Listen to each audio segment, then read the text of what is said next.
Mari kita satu hati dalam doa. Bapa di sorga, kami mengucap syukur buat kesempatan terbaik, terindah, luar biasa pada sore hari ini untuk kesekian kalinya. Tuhan izinkan kami untuk ada di dalam hadirat Tuhan, memuji, menyembah, mengagungkan Engkau Tuhan, Raja di atas segala raja. Betapa indahnya berada di hadirat Tuhan. Jiwa kami hancur, hati kami haus, rindu seperti rusai yang merindukan sungai. Seperti tanah kering yang merindukan aliran air. Hati kami merindukan Engkau Tuhan. Jiwa kami merindukan Engkau ya Bapa. Pada kesempatan diberkati ini, biarlah Tuhan memuaskan hasrat kami dengan kebaikan-kebaikan. Membuat kami semakin diterangi hati kami, pikiran kami Tuhan. Bahkan lebih jauh daripada itu, panca indera kami dilatih untuk tambah hari, tambah bertumbuh di dalam Tuhan, tambah berkenan di dalam Tuhan. Terima kasih buat anugerah besar ini Tuhan. Terimalah seluruh persembahan yang hidup, yang kudus dan yang berkenan kepada Engkau sebagai ibadah yang sejati Tuhan. Dan biarlah Tuhan berkenan memberkati kami semua yang hadir dengan kebenaran-Mu, firman-Mu yang menjadi bagian dalam seluruh kehidupan kami. Bicaralah Tuhan, bukakanlah, singkapkanlah apa yang menjadi pesan-pesan Tuhan buat kami semua. Dan biar oleh firman itu kami bertumbuh, oleh firman itu kami dapat bertahan sampai hari kedatangan Tuhan yang kedua kali menjemput kami sekalian. Terima kasih Tuhan, segala puji, segala hormat hanya bagi Tuhan. Kami serahkan jam pemberitaan dari awal, pertengahan, sampai pada akhir. Roh Kudus ambil alih. Semua kita yang rindu firman Tuhan bersama-sama dengan saya berkata, amin. Shalom. Puji Tuhan, Bapak, Ibu, Saudara sekalian yang diberkati Tuhan Yesus Kristus. Kita bersyukur karena Tuhan mengizinkan kita semua untuk kembali hadir di persekutuan doa air hidup pada kesempatan diberkati sore hari ini. Dan khusus hari ini kita akan melanjutkan kembali apa yang menjadi pembahasan kita seputaran tentang doktrin soteriologi atau ajaran tentang keselamatan, dan kita masuk pada bagian yang disebut dengan ketekunan ya. Ketekunan ini yang akan menjadi sorotan atau pembahasan kita pada kesempatan ini. Saudara yang terkasih di dalam Tuhan, tinggal lagi satu bagian, yaitu kita akan berbicara soal glory atau kemuliaan nanti pada bagian yang terakhir. Jadi ini adalah satu dari bagian terakhir yang akan kita perhatikan pada kesempatan berikut. Nah, apa itu ketekunan di dalam kekristenan? Nah, saudara yang terkasih di dalam Tuhan, banyak orang Kristen itu melihat atau memberi definisi atau memberi pengertian kepada ketekunan itu dalam satu arah saja. Maksud saya adalah, saudaraku, banyak kali kita berpikir bahwa ketekunan itu adalah semata-mata hanya usaha kita, semata-mata karena upaya kita, semata-mata karena saudara dan saya yang mengerjakannya, sehingga kita bisa mencapai yang namanya suatu ketekunan. Tetapi kalau kita melihat step by step atau tahapan demi tahapan dari the order of salvation atau urut-urutan keselamatan, maka di dalam konteks keselamatan itu kita bisa melihat bahwa kalau kita sampai kepada titik yang namanya ketekunan, maka ini tidak bisa lepas dari peran Allah Tritunggal. Ini ada peran Allah yang bekerja di dalam diri kita. Ini mutlak saudara, bukan semata-mata hanya ketekunan kita saja, tetapi ada karya Allah yang juga terlibat secara aktif dan sempurna di dalam kehidupan orang-orang Kristen itu. Nah, saudara yang terkasih di dalam Tuhan Yesus Kristus, karena itu kalau kita melihat dari kacamata keselamatan itu dan kita memberi definisi tentang ketekunan, maka ketekunan itu kita bisa katakan adalah karya anugerah Allah yang memungkinkan saudara dan saya orang percaya untuk tetap beriman, tetap setia, tetap taat ya sampai akhir hidup kita atau sampai kedatangan Kristus yang kedua kali. Itu adalah makna atau definisi atau pengertian dari ketekunan. Jadi karya Allah, saya ulang lagi, yang memungkinkan saudara dan saya sehingga kita bisa tetap setia, tetap percaya sampai akhir dari hidup kita, atau sampai Tuhan Yesus datang kembali yang kedua kali. Nah, saya berikan dulu satu ayat yang mendasari ini. Yohanes 10 ayat 28 hingga ayat 29. Yohanes pasal yang ke-10, 28 dan 29. Oke, kita baca bersama-sama. 1, 2, 3.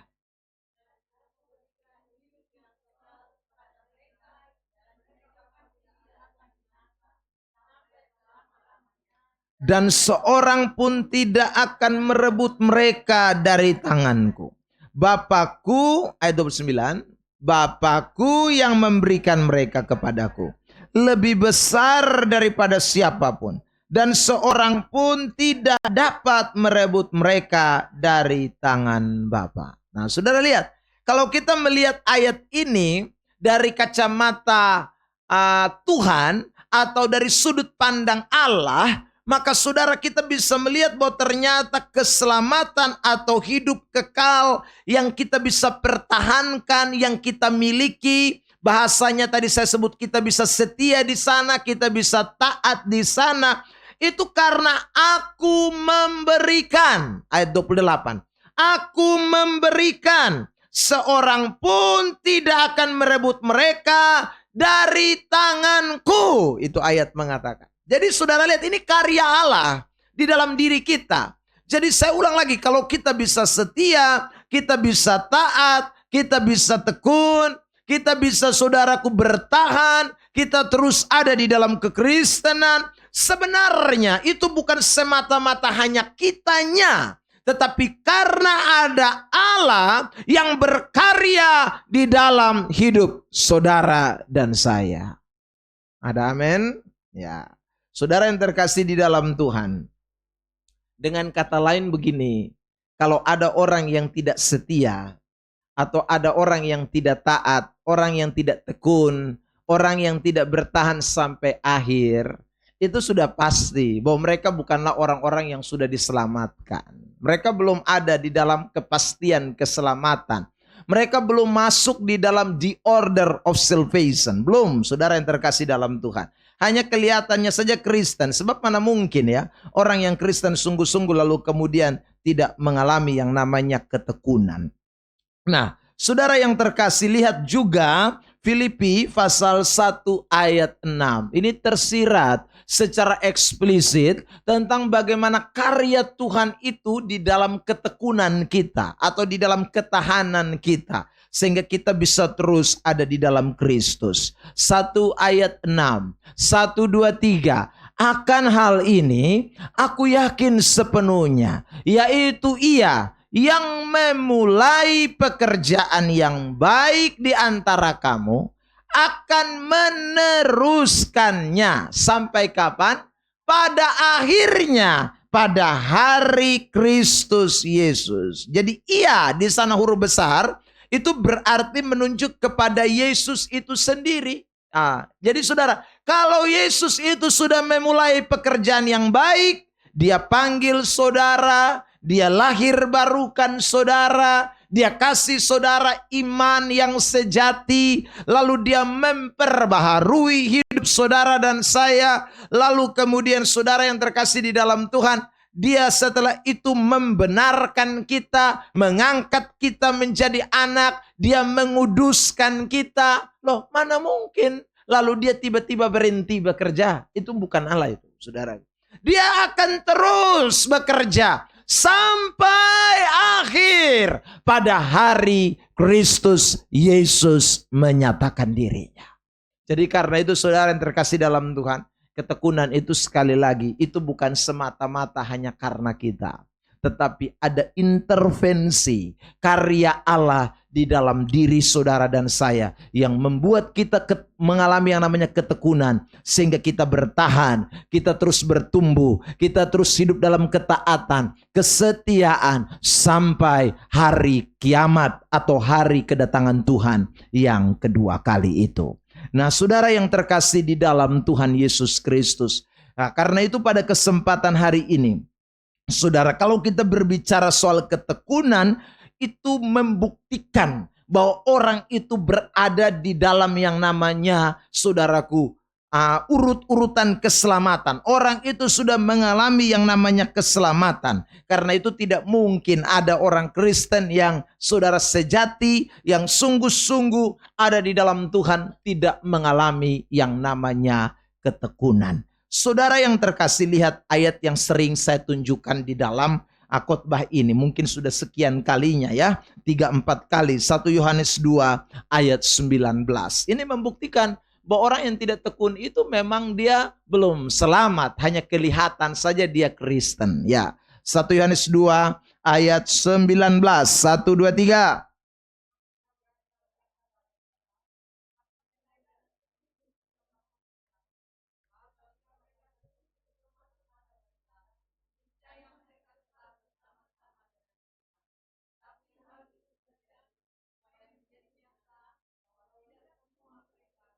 Ya, tidak semua termasuk sungguh-sungguh. Ya. Jadi kalau termasuk sungguh-sungguh tidak mungkin, niscaya itu ayat bilang mereka tetap bersama-sama dengan kita tentunya.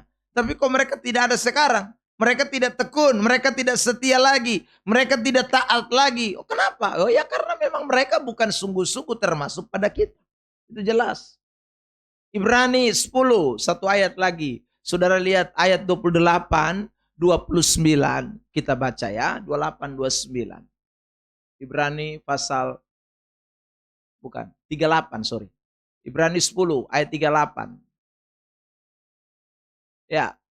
Tetapi orangku yang benar akan hidup oleh iman. Dan apabila ia mengundurkan diri, maka aku tidak berkenan kepadanya. Lalu ayat yang ke-39. 1, 2, 3. Tetapi kita bukanlah orang-orang yang dan binasa, tetapi orang-orang yang percaya dan yang beroleh hidup. Jadi saudara, orang kalau beriman itu tidak mungkin dia mengundurkan diri. Jadi kalau ada orang yang mengundurkan diri itu hanya kelihatan beriman, tapi sesungguhnya tidak beriman. Jadi saudara yang terkasih dalam Tuhan, kalau kita bicara soal ketekunan, itu harga mati dari orang-orang yang hidup di dalam karya keselamatan Kristus. Nah, ada dua hal penting yang kita akan soroti di dalam bagian tentang ketekunan ini. Saudara yang terkasih dalam Tuhan, hal yang pertama yang kita pelajari dari ketekunan itu atau aspek yang terkait di dalam ketekunan itu adalah bicara soal ketahanan. Coba sama-sama sebut. 1, 2, 3. Iya. Itu tidak boleh, saudaraku, tidak ada dalam hidup kekristenan. Jadi karena kita ini adalah orang-orang yang diselamatkan, orang-orang yang mengalami karya Allah di dalam diri kita, maka saudara yang terkasih di dalam Tuhan, kita harus memiliki yang namanya ketahanan. Kita harus bertahan, itu yang akan menunjukkan yang namanya ketekunan. Ketekunan tidak bisa dilihat kalau saudara tidak ada di dalam yang namanya ketahanan. Jadi orang hanya bisa dikatakan tekun, setia, taat jikalau dia di dalam konteks yang namanya ketahanan. Lalu kemudian yang kedua, orang itu disebut bertekun, itu mengandung aspek yang kedua, yaitu bertumbuh. 1, 2, 3, bertumbuh. Jadi bukan hanya saja tetap yang disebut tekun, tetapi bertumbuh. Kalau ada orang Kristen, dia hanya tetap jadi Kristen, tapi tidak bertumbuh, maka dia bukan Kristen sejati. Kristen sejati itu harus mengalami dua aspek ini. Jadi dia memang bukan hanya bertahan jadi Kristen, tapi dia betul-betul siap memiliki mental, ketahanan yang kuat. Apapun yang datang, badai, tantangan, segala macam, dia memiliki ketahanan, ketangguhan. Ya, itu bicara soal ketekunan. Lalu kemudian dia bukan hanya stagnan atau dalam posisi yang begitu-begitu saja. Pasif, itu bukan orang tekun. Ketekunan itu, semakin orang itu ada dalam Kristus, semakin setia, semakin ada di dalam Tuhan, maka hidupnya harus bertumbuh. Itu baru kita bisa sebut ketekunan. Nah, kita lihat satu persatu. Kita mulai dari ketahanan, saudara yang terkasih di dalam Tuhan. Nah, apa saja yang harus kita perhatikan dalam hal bertahan ini atau memiliki ketahanan untuk ada di dalam posisi orang-orang yang disebut memiliki ketekunan? Yang pertama, kalau kita berbicara soal ketahanan, itu berarti identik dengan yang namanya saudara tantangan, penderitaan, itu baru bisa disebut ketahanan. Saudara yang terkasih, ini meja bisa disebut kuat atau memiliki ketahanan yang kuat kalau saudara yang terkasih dalam Tuhan. Mesti dicoba dulu nih, waktu jadi dicoba, digoyang kiri kanan, lihat ya saudara. Ya, kalau begitu taruh tangan begini, brok. Nah itu namanya saudara tidak memiliki ketahanan. Ya, itu namanya saudara tidak kuat. Jadi kalau mau tahu kuat atau tidak, mesti diuji. Kalau mau tahu itu tahan atau tidak, maka harus ada yang membuktikannya. Sebab kalau tidak ada yang membuktikan, maka tidak bisa disebut itu adalah suatu ketekunan. Nah, ketekunan sekali lagi identik dengan yang namanya ketahanan yang terus diuji dari hari ke hari.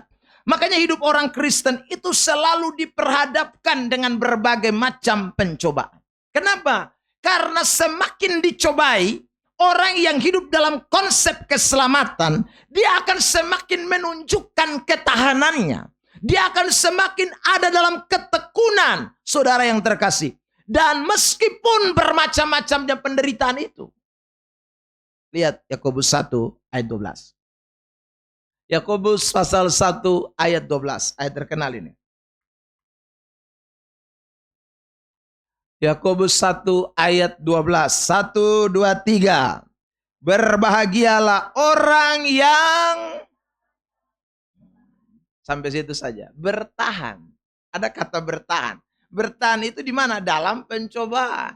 Jadi ketekunan itu dilihat waktu orang itu bertahan dalam pencobaan. Waktu ada cobaan orang itu bertahan. Waktu ada penderitaan orang itu bertahan. Waktu ada dalam ujian orang itu bertahan. Itulah orang yang sebenarnya memiliki ketekunan. Lihat lagi ayat ini. Roma 5. Ayat 3 sampai ayat 5. Ya, Roma pasal 5 ayat 3 sampai 5 kita baca bersama-sama. 1, 2, 3.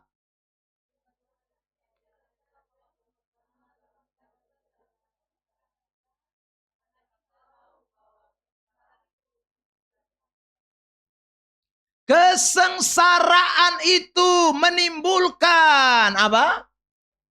Ya. Jadi tidak bisa orang disebut tekun kalau dia tidak melewati yang namanya tahapan tahan dan bertahan di dalam kesengsaraan. Di dalam ujian, di dalam cobaan. Tidak bisa kita sebut dia tekun. Sorry saya mesti bilang. Kalau hidupmu tidak pernah ada masalah, lalu Anda setia, itu bukan tekun. Saudara yang terkasih dalam Tuhan. Kalau hidupmu enak-enak, nyaman, ayam, tentrem, lalu kamu setia, itu bukan ketekunan. Itu semua orang juga bisa. Ya. Tapi waktu kamu ada masalah, kamu tetap setia berdoa. Kamu ada kesulitan, kamu tetap cari Tuhan. Kamu lagi ada di dalam himpitan yang tidak bisa diselesaikan dengan kekuatan manusia. Tapi kamu terus datang di hadirat Tuhan. Itu baru bisa disebut yang namanya ketekunan. Maka kalau Anda ketemu orang dan berkata, kenapa kok saya sudah jarang lihat mukamu di PD? Dia bilang, aduh sekarang nih masalah terlalu banyak. Ini orang yang tidak tekun. Ini orang yang tidak tekun. Saudara yang terkasih dalam Tuhan. Ya. Tapi kalau Anda datang PD, lalu ada teman PD-mu yang tanya, wih puji Tuhan ya, berarti lu ini kesan ada masalah. Masalah terlalu banyak, tapi tetap ada di sini. Itu baru namanya ketekunan. Ya. Sorry, saudara yang terkasih. Makanya kalau orang-orang Kristen itu kita bisa lihat mana yang sungguh-sungguh tekun dan mana yang tidak. Saudara, yang saya ulang ya. Jadi kalau kita tidak menghadapi ujian, tidak ada menghadapi masalah, kita tidak menghadapi tantangan, lalu kita ada di PD, semua orang bisa. Ya. Kita ada di gereja, semua orang bisa. Ya. Tapi yang tidak bisa itu, saudara, adalah orang-orang yang sekali lagi yang dia ada masalah lalu kemudian dia tetap setia. Itu hanya bisa kecuali dia itu orang yang sudah diselamatkan. Itu hanya orang yang diselamatkan. Yang tetap cari Tuhan. Meskipun saudara yang terkasih dalam Tuhan, air sudah di batang leher ini. Ya. Sudah cek mau mati. Tetap dia Tuhan. Tetap dia saudaraku tidak pernah mundur. Terus maju. Itu orang yang selamat itu pasti. Amin. Nah, makanya Yesus pernah ngomong begini. Saya mau kutip ini ayat ini. Matius 24 ya. Ayat yang ke-12. Coba tampil betul kutip. Matius 24 ayat 13. Ayat 13 ya. Ayat 13. Betul, ayat 13. Nah, kalimatnya pendek. 1, 2, 3. Akan selamat. Yang bertahan. Tapi siapa yang bertahan itu? Saya ulang lagi. Mereka kalau saudara baca ayat 13 ini kan sudah di ayat 13. Mundurlah satu-satu nanti. Saudara lihat ya. Ada di situ nabi palsu. Ada di situ perang. Ada di situ kelaparan. Itu kan konteksnya. Saudara yang terkasih di dalam Tuhan. Tapi lalu Yesus bilang, siapa yang bertahan? Siapa yang ada dalam ketekunan, meski sengsara, meski ada dalam cobaan, meski ada dalam tantangan, meski ada dalam ujian, tapi dia sampai kesudahan, dia orang yang sudah pasti selamat. Amin. Bilang samping kiri kanan, pasti beta itu. Amin ya, mesti yakinkan itu dong. Saudara yang terkasih dalam Tuhan. Ya. Itu mesti yakinkan. Kalau saudara tidak yakin dengan kepastian itu, saya ulang lagi, saudara akan mundur di tengah jalan. Ya. Akan mundur di tengah jalan. Saudara yang terkasih di dalam Tuhan. Saya kapan hari itu saya khotbah di satu persekutuan, masih dalam ini minggu. Saya sempat dengar ya saudara, hanya saya belum, waktu itu saya tidak sempat nanya. Ya. Orang itu berdoa lalu dia bilang begini, Tuhan, kami akan mengalami kesulitan sampai tahun 2030. Ya saudara. Sampai 2030. Saya dalam hati waktu dia doa, Tuhan, dia dapat informasi dari mana? Sampai tahun 2030 ini sulit ini. Kan saudara. Saya lupa tanya dia itu info dari mana ya saudara. Ya, sebab kalau memang itu benar ya. Kalau itu memang benar sulit. Ya meski sesulit-sulitnya. Kita harus tetap bertahan. Apapun kondisi, apapun keadaannya. Saudara yang terkasih di dalam Tuhan, kita harus tetap bertahan. Makanya ada ayat yang berkata begini saudaraku. Ibrani 10 ayat yang ke-32. Tadi kita baca ayat 38 ya. Coba kita mundur di 32. Ibrani 10, 32. Ya, 1, 2, 3. Ingatlah akan masa yang lalu. Sesudah kamu menerima terang, kamu banyak menderita. Oleh karena kamu bertahan dalam perjuangan yang berat itu. Kamu bertahan karena kamu sudah terima terang. Meskipun kamu menderita, tapi kamu bertahan di sana.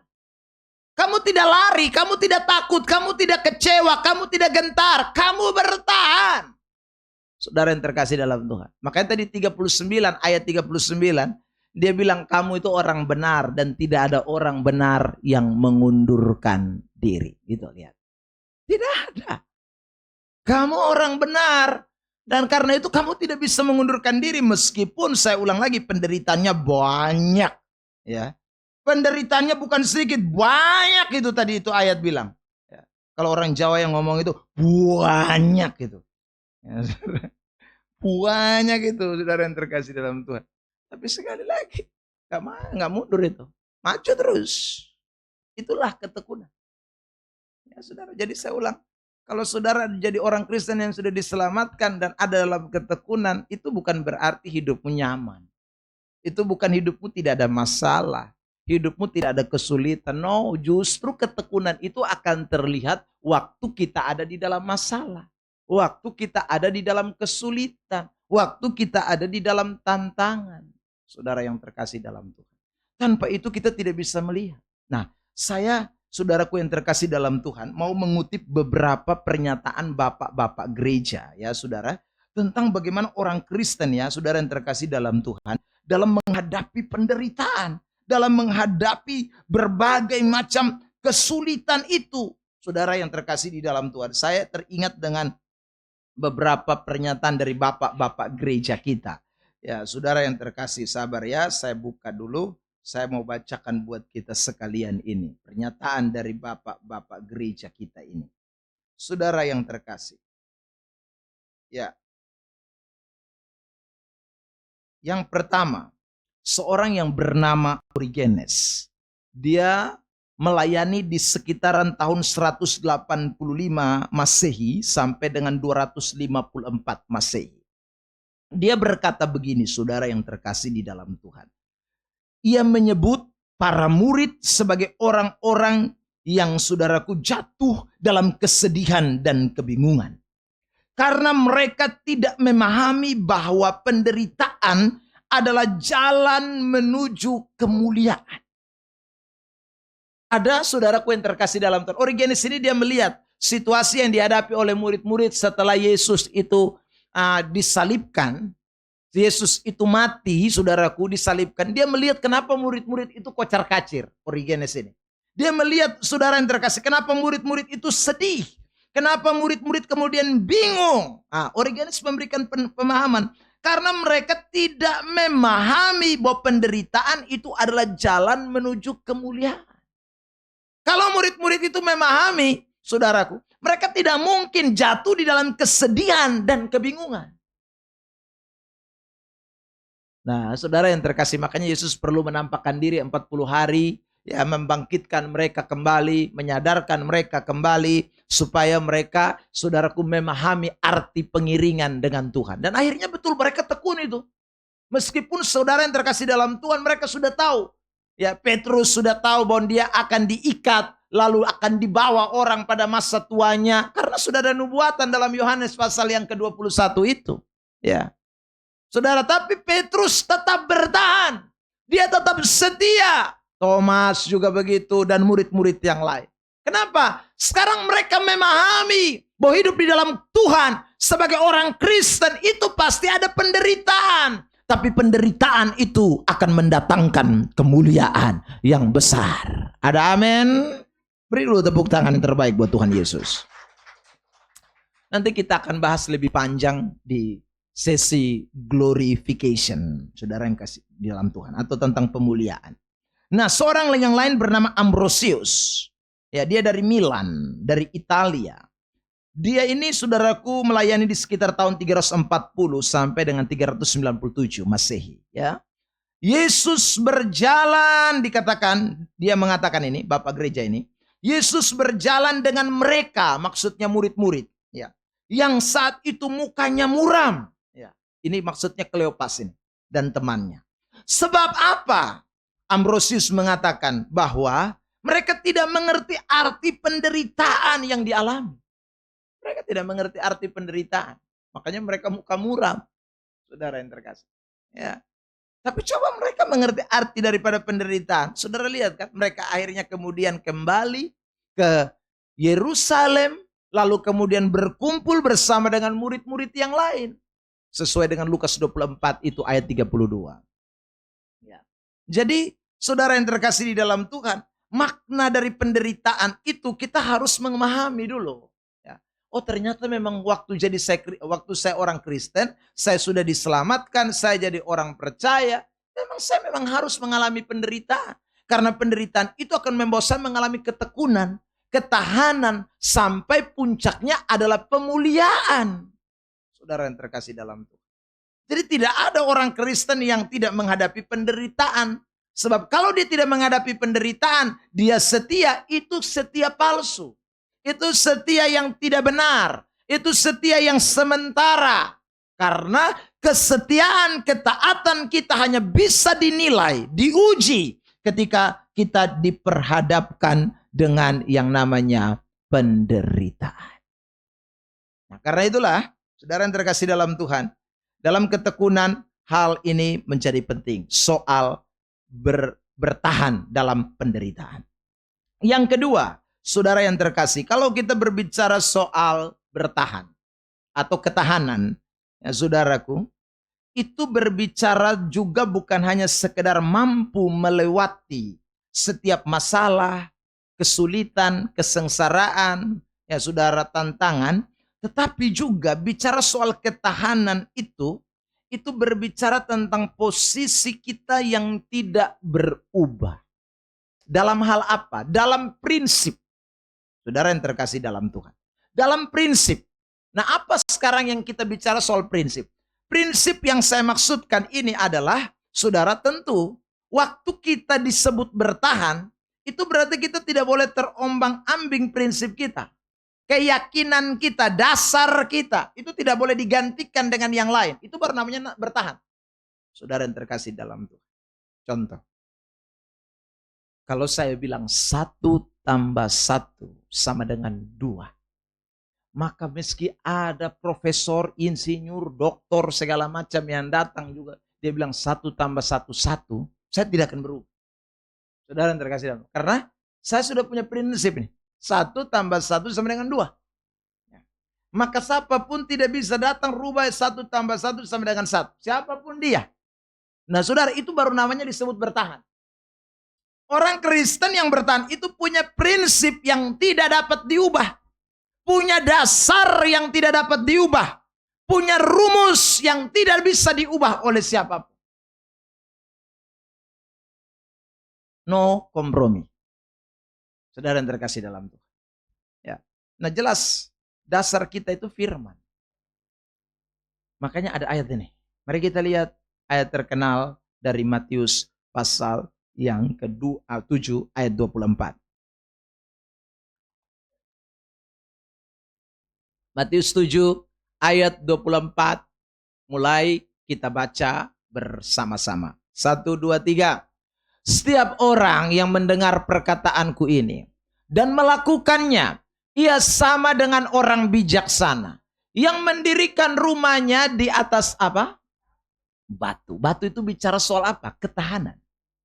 Saudara yang terkasih dalam Tuhan. Batu itu bicara soal ketahanan, ketangguhan ini. Next, 24. Saudara, 25. Ya. 1, 2, 3. Kemudian turunlah hujan dan datanglah banjir.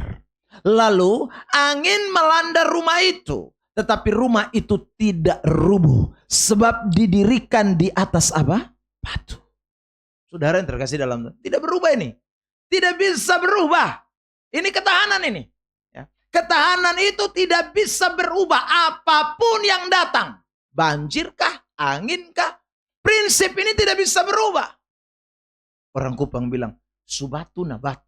Batu itu keras. Soalnya boleh berubah. 26. Saudara yang terkasih dalam Tuhan. 1, 2, 3. Tetapi setiap orang yang mendengar perkataanku ini dan tidak melakukannya.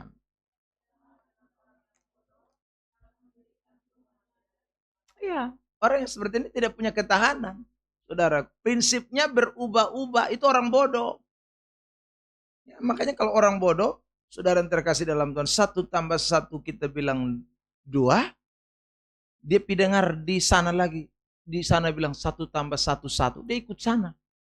Ya saudara. Nanti dia pergi lagi di sono lagi. Dia bilang, bukan. Siapa yang bilang 1+1=1? Salah. 1+1=3. Oh betul 3. Iya. Ya saudara. Nah ini orang bodoh. Orang bijak nggak bisa. Dia punya pendirian. Dia punya saudaraku rumus. Dia punya keyakinan. Dia punya kepastian. Orang Kristen yang bertahan itu dia punya pegangan yang kuat. Tidak bisa diganggu-gugat oleh siapapun. Amin. Nah, jadi kalau saudara dengar firman, itu adalah batu itu. Ajaran itu adalah dasar itu. Ya saudara. Jadi semakin kalau orang membangun hidupnya di atas dasar firman, dia punya hidup kuat. Angin datang, angin pengajaran model apapun datang, saudara yang terkasih dalam Tuhan. Hasutan datang model seperti apa, pengaruh datang model seperti apapun, dia tidak akan pernah berubah karena dasarnya adalah batu. Itu kalau kita bicara soal ketahanan. Saudara yang terkasih dalam Tuhan. Itu yang akan membuat orang itu disebut bertekun. Makanya di dalam Alkitab kita menemukan banyak contoh kasus. Bahwa di akhir zaman nanti banyak orang yang tidak punya prinsip. Banyak orang yang tidak mempunyai dasar, saudara yang terkasih dalam Tuhan. Sehingga mereka gampang sekali dipengaruhi oleh saudaraku berbagai macam pengaruh. Mujizat palsu datang pengaruh dia ikut. Ajaran palsu datang isapan jempol dia ikut. Ya, guru-guru nabi-nabi palsu datang dia ikut. Dia nggak jelas. Saudara yang terkasih dalam Tuhan. Itulah orang Kristen. Yang sekali lagi belum hidup dalam konteks ketekunan keselamatan.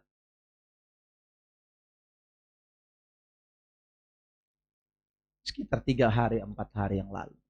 Seorang anak Tuhan datang dan bilang sama saya, Pak Pendeta. Aduh, ada orang sakit, saudara.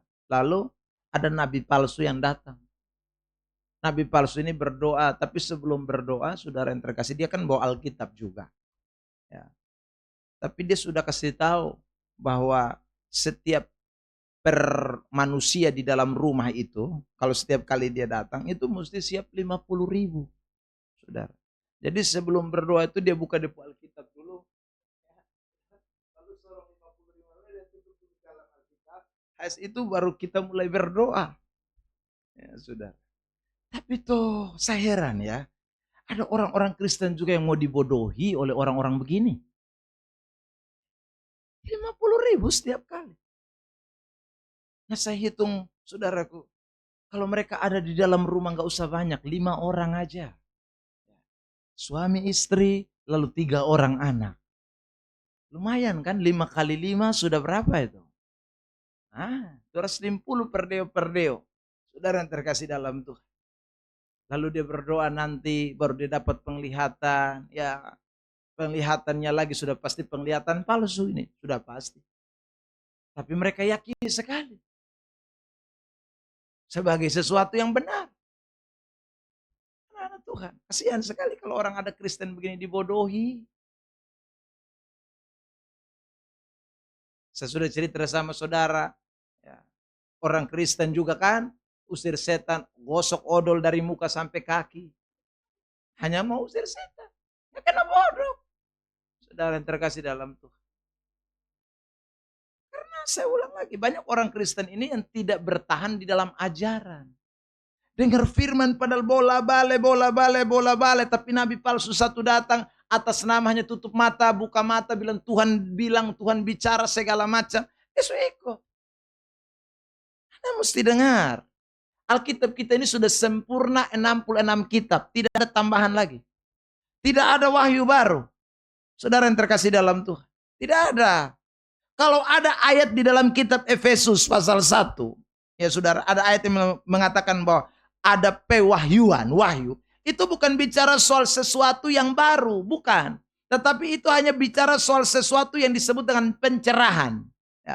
Jadi Tuhan punya itu yang kemudian dibukakan, dinyatakan, dicerahkan. Bukan dibuat baru. Karena finishingnya kitab itu sudah bilang, jangan ada yang tambah, jangan ada yang kurang. Tidak boleh. Jadi tidak ada pewahyuan baru, penglihatan apapun saudara yang terkasih dalam Tuhan. Tidak boleh Ya saudaraku, itu di luar daripada firman Allah. Tidak boleh. Atas nama Tuhan. Tidak boleh itu. Saudara, itu sesat itu. Ya. Jadi saya berharap kita semua yang ada di persekutuan doa, ya, belajar Alkitab sungguh-sungguh dan jangan kena tipu lagi sama orang-orang yang mengatasnamakan dirinya itu adalah hamba-hamba Tuhan, tapi sebenarnya mereka bukan hamba Tuhan. Sudah pasti mereka adalah hamba setan, alat setan yang setan pakai. Saudara yang terkasih, jangan. Yang saya lebih heran itu kadang-kadang yang ada gelar SS juga percaya. Hai, kamu sekolah apa? Yang sampai kamu punya ijazah betul ijazah palsu. Iya. Saya heran tuh saudara. Gelarnya tuh S. Sarjana. Loh, kok logikamu nggak main? Analisamu bagaimana? Saudara terkasih dalam Tuhan. Kita ini mesti ingat itu baik-baik. Saya tidak sedang mengajarkan supaya mengandalkan logika. Karena orang-orang begini ini kalau kita bilang logika nanti dong bilang firman Tuhan itu lebih di atas segala-galanya. Logika itu tidak pakai. Ya sudah. Orang begini dong senjata tuh begitu. Tahu habis. Memang betul. Bukan logika itu kita jadikan dasar. Tidak. Tapi bukan berarti logika dikesampingkan. Karena Tuhan juga yang kasih kita hikmat. Tuhan juga yang kasih kita otak, logika, cara berpikir. Itu Tuhan yang kasih. Jadi tidak boleh mengabaikan itu. Saudara yang terkasih dalam Tuhan. Jadi itulah yang kadang-kadang orang sudah mulai abaikan. Dia ngeroh saja. Aduh, ini bahaya sekali. Jangan. Saudara yang terkasih. Jadi ini kalau kita berbicara soal ketekunan. Jadi saya ulang lagi, ketekunan itu paling tidak mengandung dua prinsip. Satu, bertahan dalam ujian. Ya, cobaan. Ya, saudara yang terkasih dalam Tuhan. Yang kedua, bertahan dalam prinsip. Tidak boleh ada perubahan prinsip. Dasar itu. Itu harus kuat, harus matang. Saudara. Bahkan Paulus berkata begini ya, saya tutup dengan Galatia 1 ayat 7. Perhatikan Galatia 1 ayat, maksudnya saya akhiri dalam konteks soal ketahanan ya. Kita belum soal bertumbuh. 1 ayat yang ke-6 duluan, 6 dan 7. 1, 2, 3. Aku heran bahwa kamu begitu lekas berbalik daripada dia. Nah, tidak bertahan ini. Ya. Yang oleh kasih karunia Kristus telah memanggil kamu dan mengikuti suatu apa? Injil lain. Terus ayat 7. Yang sebenarnya bukan Injil. Hanya ada orang yang mengacaukan kamu. Dan yang bermaksud untuk memutarbalikkan Injil Kristus. Siapa mereka? 8. Mari kita lihat.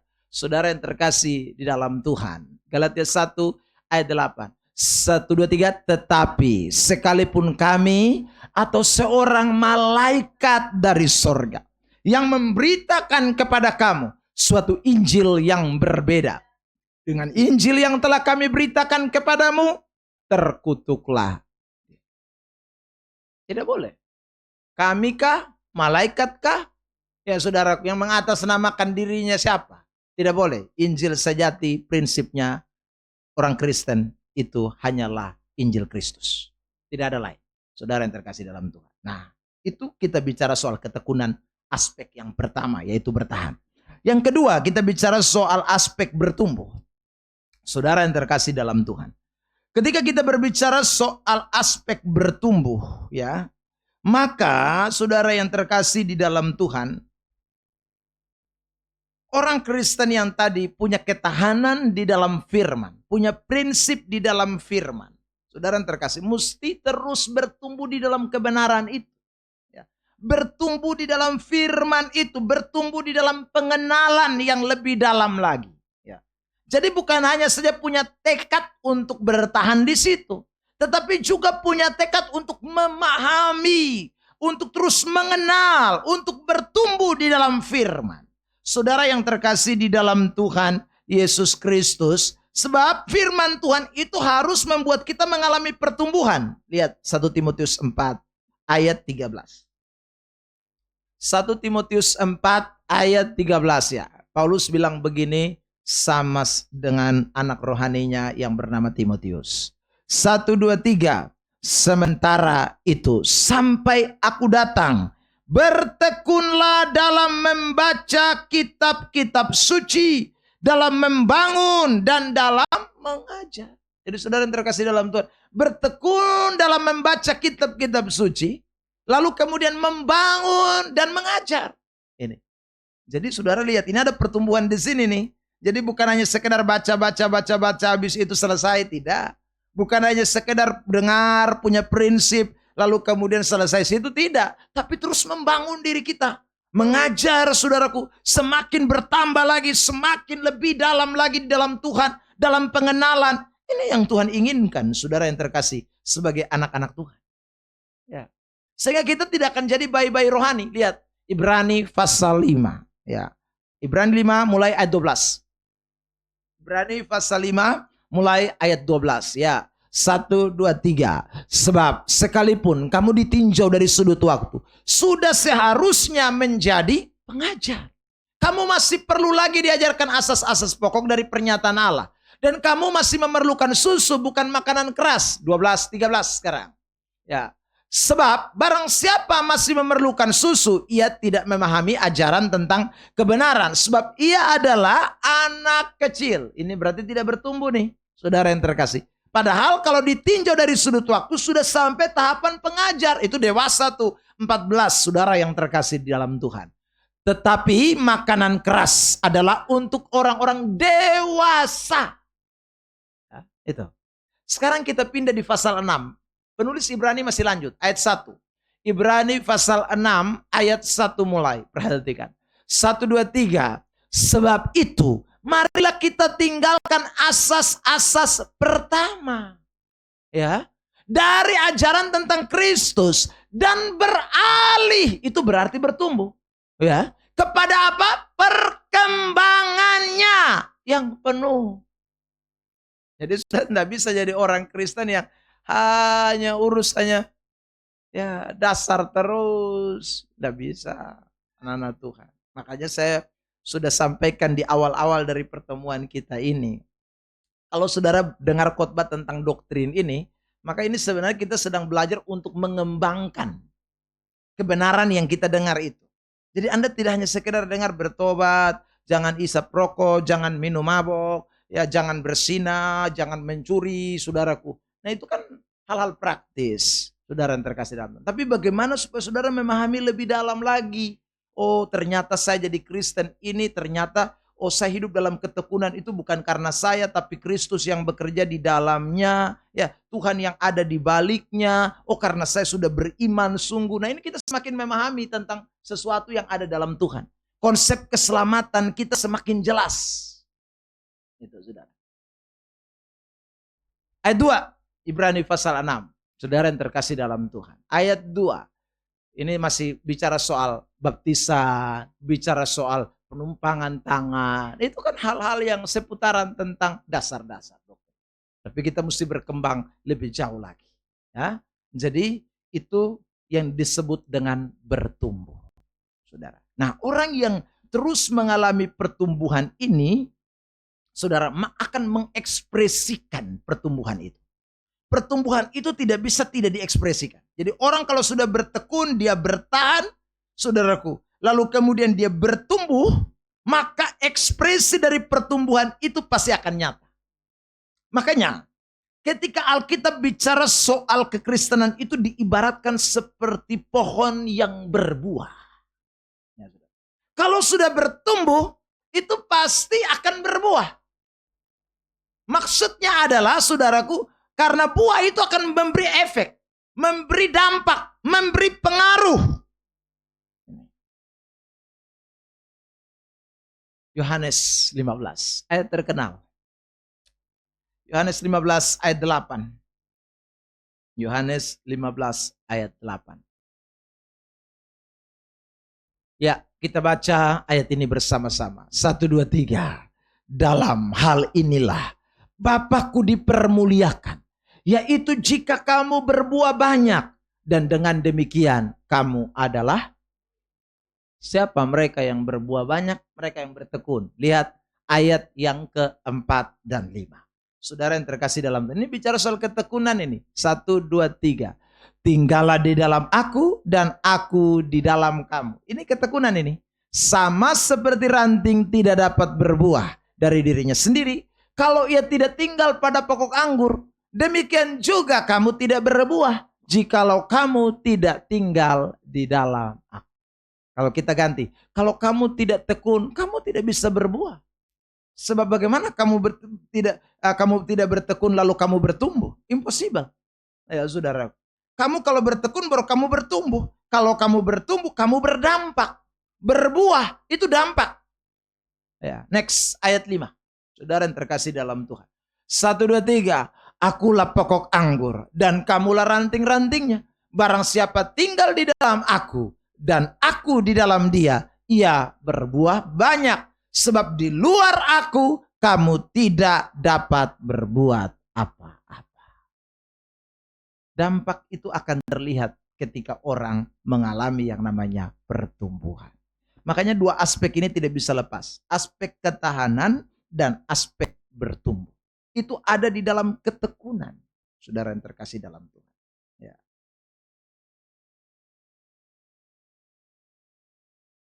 Hari Minggu kemarin saya bicara soal pemuliaan. Ya saudara. Nanti minggu depan saya khotbah di sini tentang 2 minggu depan ya tentang pemuliaan. Tanggal 14 saya selesai khotbah. Sekitar 3 orang ya saudara datang kepada saya dan bilang begini, Pak Pendeta, ternyata selama ini beta justru tahu ya. Saudara terkasih dalam Tuhan. Ya. Sebab ada banyak orang Kristen masih pikir ya, nanti saya omong dalam pemuliaan, saudara.